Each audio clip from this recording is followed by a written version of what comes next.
Good morning, good afternoon, or good evening, depending on when you're opening this. Colin Dart, Mile High Modern, checking in to give you a little bit of insights, provide some commentary on September and perhaps just 2021 in general as we enter into the fourth quarter. We're a third of the way through almost now.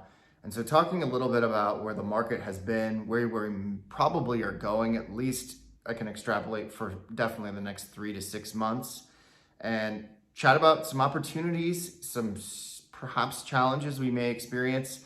And overall, just want to check in on the homes market here in Denver and Boulder and give you some insights on what I'm seeing. Now, with the fall coming through, a traditional cycle has been at play for the last about 8 years, except for in 2020. And that is a growth in average sold price, from about February to June, July. And then we see what we call a retraction phase and a stabilization phase. We're entering into the stabilization phase where prices kind of firm up for the year and then get ready again to see what the spring of 2022 will do. Now, this year has been a little different in that at the peak of our appreciation in June, July, we were at 30% year over year appreciation. Still here in September 2021, we're at 15% appreciation year over year. One item, and of course, when we're talking about real estate, there's a million nuances, endless amounts of nuances to consider, especially when it's talking about your specific path.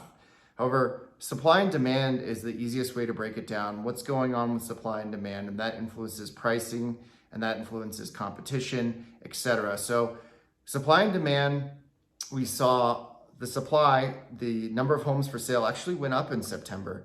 And that's a little bit different than what we normally experience in a traditional homes market where supply kind of dwindles down through until December and ends up at the lowest number for the year.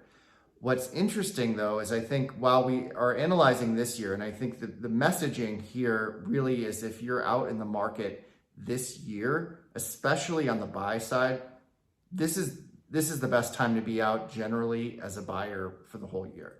Now you're going to deal with less selection, of course, but you're also going to be dealing with less competition, prices not getting pushed up quite as much with the competition, and there are homes that are making it on over the weekend.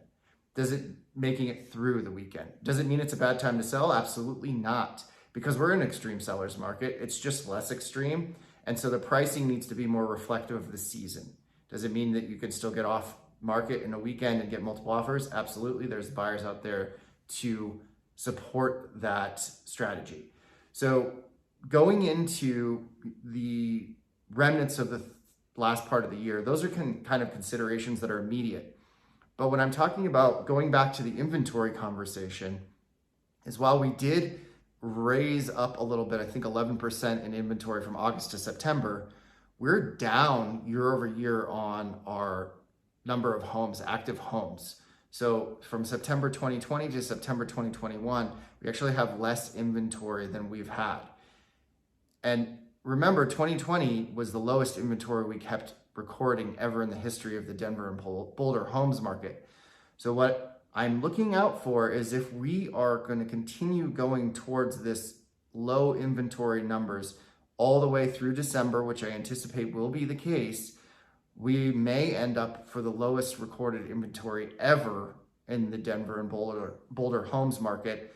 And what will that mean for next year? I mean, while I do believe demand is going to slow down ever so slightly, I don't think that the relationship is going to be very corollary with the slowdown in demand and the really depleted amount of inventory that we're going to be dealing with starting in January 2022.